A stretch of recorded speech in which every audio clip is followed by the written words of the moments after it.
my name is Quinlan. Welcome to Melbourne Musos, the drum show.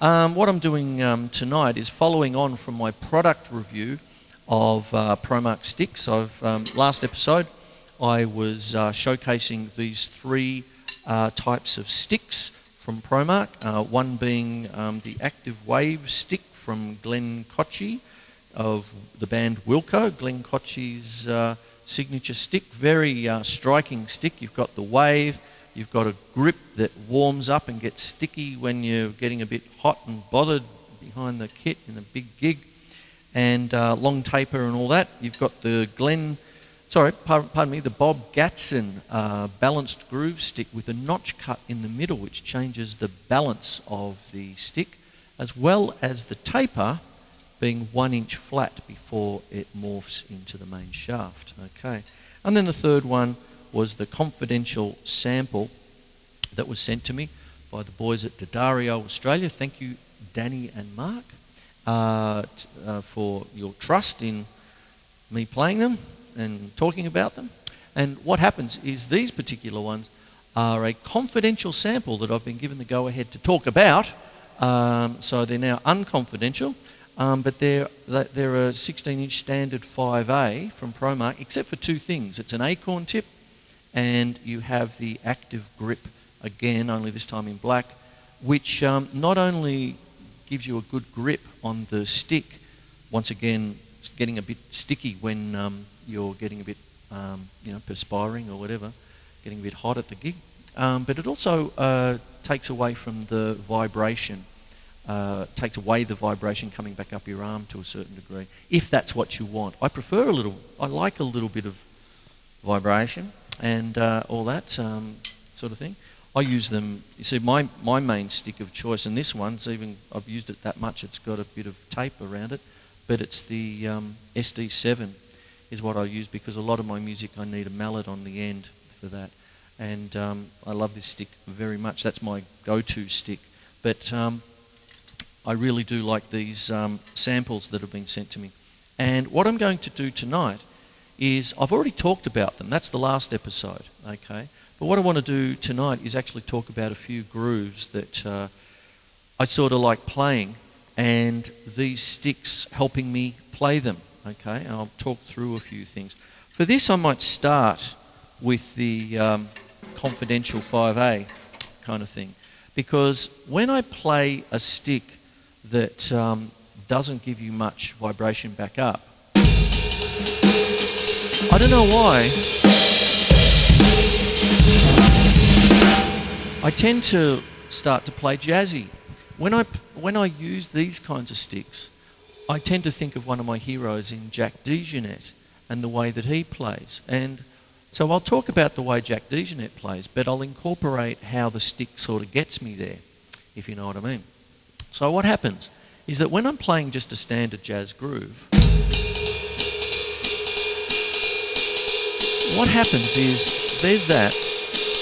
The stick itself is quite flat in its vibration. So the feeling I'm getting off the cymbal is it's just my fingers doing the work, but it gives me more articulation in what I'm doing.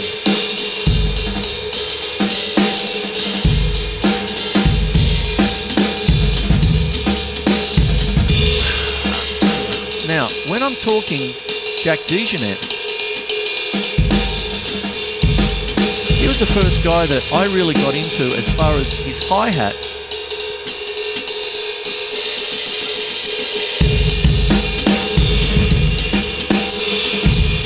Moving around off the 2 and 4.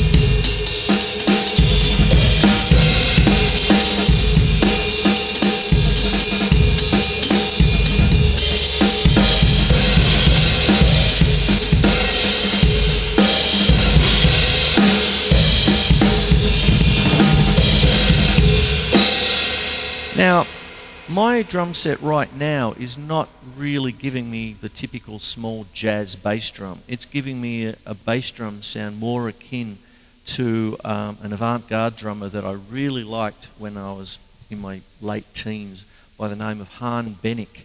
And he had a sound where it was like, we talk about Art Blakey, the very famous jazz drummer, dropping bombs.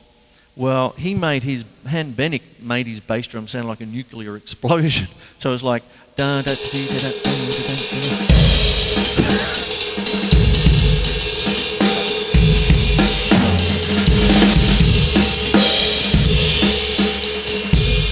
So, very interesting stuff.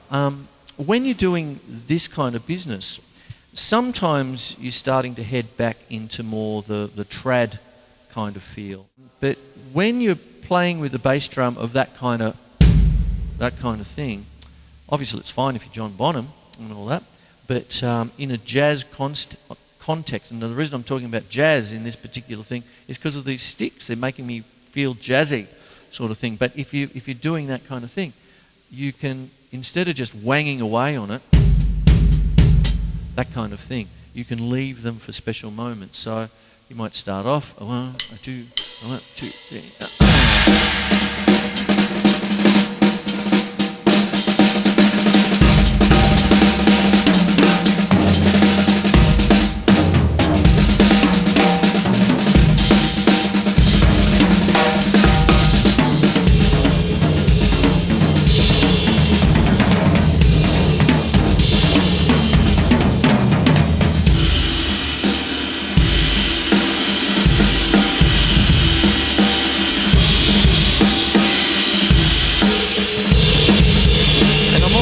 My cymbals are in a tonal way.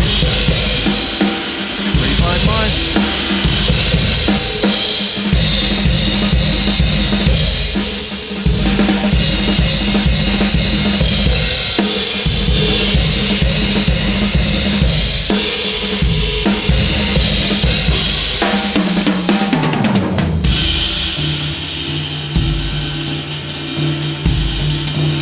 And as I said before, the hi-hat.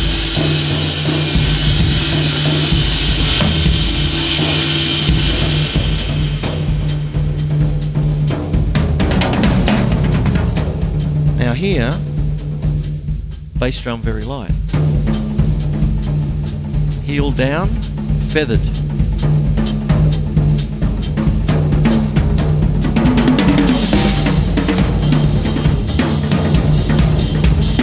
Heel up. Heel down.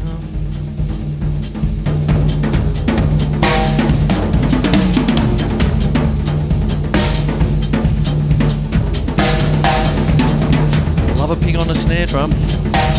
Lars, are you listening?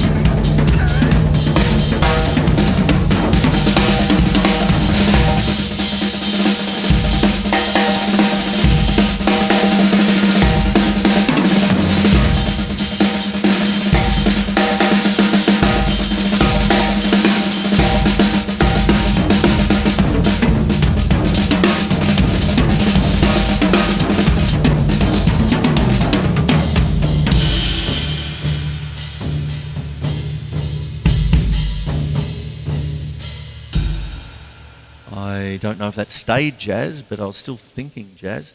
But these drumsticks actually made me sort of think about playing a little bit like that. What did I just explain? I started off with hi-hat, not being always on the 2 and the 4.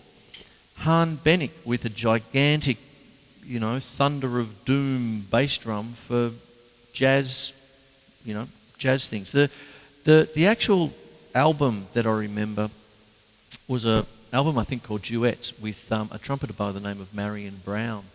I'm sure it's long out of print now, but it was just trumpet and drums, and it was just boom. Maybe he meant it for that particular thing, being the bass, And there's ways of doing it, Pardon me. There's ways of using a bass drum in different. I like opposites. Put it that way. Jazz means small bass drum, very light. Don't get in front of the double bass. Ba-doom, doom, doom, doom, doom. Back it up. Perfect. That's why I've got an 18-inch bass drum here that I use differently now, but that's why I got it back in the day, and all that. But working in opposites, you've got a big bass drum, boom, and you're using it in a way for music that's often seen not meant to have it. And hence, I don't know, I like working in opposites. I like seeing if I can make it work. And a lot of it's got to do with my foot technique. Heel down, heel up sort of thing. I'm not a heel down player. I'm not a heel up player. I'm a both player. You know, that kind of thing. And that's what goes on there. Back after the break.